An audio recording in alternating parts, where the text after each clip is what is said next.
Bom, essa é a primeira aula do terceiro ano do ensino médio, tá?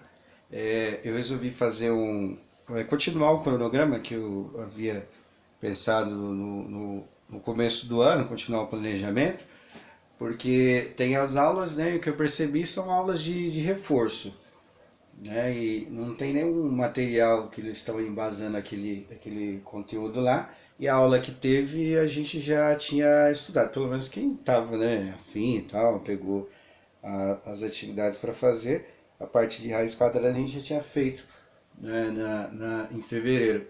Então aí eu resolvi continuar o conteúdo, fiz um apanhado geral, né, dessa primeira etapa do bimestre.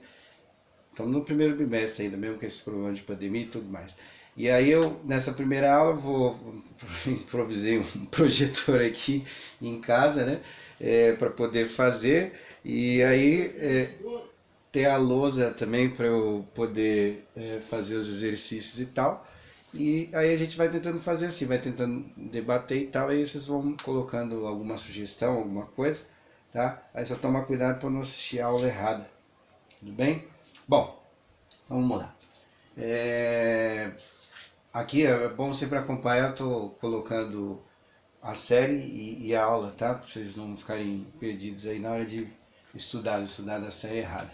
Então a primeira parte, o que a gente deveria começar realmente estudando é o que chama de geometria analítica. Então tá lá a definição, a geometria analítica, ela envolve dois conceitos da matemática, que é o estudo de figuras aí seria o que?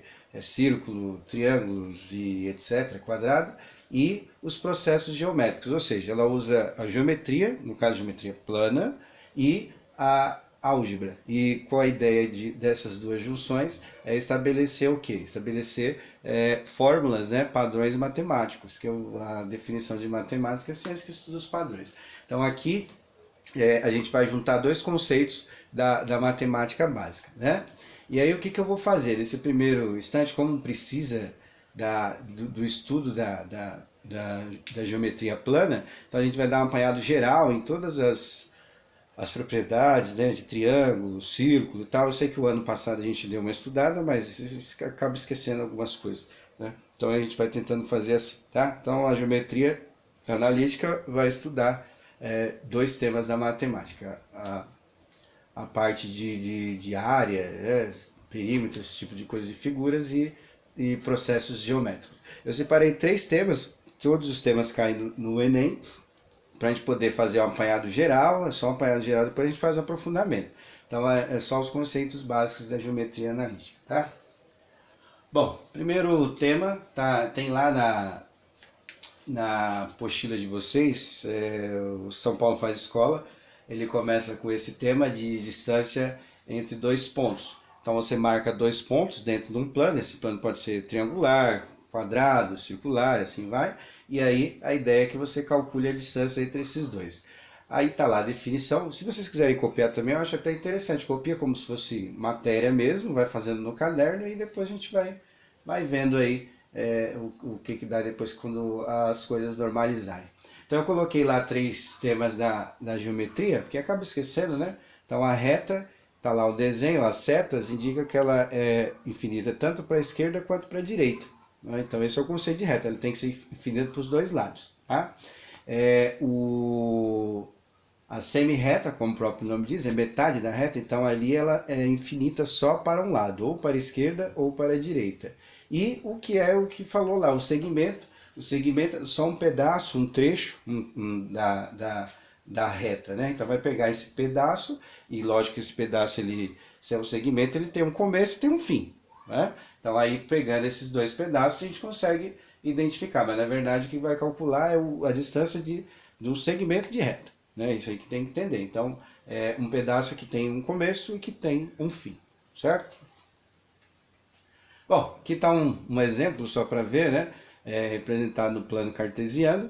Aí tem lá os dois pontos e aí a gente calcularia a distância, né? Ali é bem simples, né? Começa pelo eixo de y, a gente consegue ver, começa no 1 e termina no 4, aquele segmento de reta, então a distância ali é 3, é tranquilo. Só que quando a gente fazer os exercícios do Enem dentro desse tema, aí a gente já sabe que é mais complexo, mas basicamente é isso, tá? Então, só peguei um exemplo só para ver como é que é.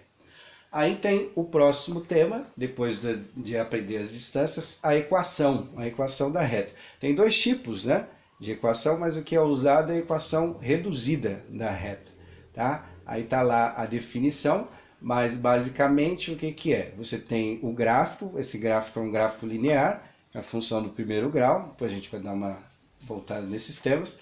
Aí tem dois pontos marcados lá no plano cartesiano, o ponto A e o ponto B, ambos têm coordenada em x e y, né? E aí a gente tem que fazer o que na equação da reta? Escrever todos os pontos que descrevem essa reta, né? Não só aqueles dois, mas os outros demais que vêm. Então, aí tem que estudar um pouco da parte da geometria plana e da parte da álgebra para poder fazer isso, tá? Então, basicamente é isso. Tem o gráfico, eu tenho que escrever qual é a reta que descreve esse gráfico. Aqui eu peguei a definição, já está vendo aqui, né? TG, tangente, né? Então tem que usar alguns conceitos aqui da geometria. Bom, a equação da circunferência também, tá lá a equação, é basicamente a mesma coisa, só que a gente vai ter que escrever quais são os pontos que descrevem não uma reta, que nem o caso anterior, mas sim o círculo, né? O que compõe aquele círculo, só o contorno, né? Lembrando, só para lembrar o que é a circunferência é como se eu estivesse vendo um anel, né? Numa vista superior, então seria só aquele contorno, ele não tem área, né? Uma moeda, por exemplo, é um círculo, né? Uma moeda, você vendo na vista superior, ela tem a circunferência também, mas dentro ela não é oco, como se fosse uma aliança, um anel, alguma coisa assim. Um bambolê, alguma coisa nesse sentido. Então é só o contorno. Então tá lá o raio, que é o conceito do círculo, por isso que a gente tem que dar uma lembrada em algumas coisas, e o ponto P, com coordenada de x e y, né? Então a gente tem que descrever todos aqueles pontos que fazem aquele contorno, né? Contorno vermelho aí no círculo, né? Então, basicamente são esses três temas principais. Se der para a gente estudar mais alguma outra coisa, vai estudar, mas esses são os três temas que caem tanto no Saresp, quanto no Enem e na prova da AP, né? Se tiver, não sei como é que vai ser, mas na prova da AP cai. Na ETEC não, na ETEC não costuma cair esses temas, a não ser o raio, no conceito de área de círculo, alguma coisa assim cai, mas equação da circunferência, equação da reta e distância de pontos não, tá bom? Então é isso aí, certo? Bom, aí como eu falei, tem que dar uma revisão, então eu vou começar com o quadrado, né? Vou gravar a aula do quadrado e eu posto para vocês.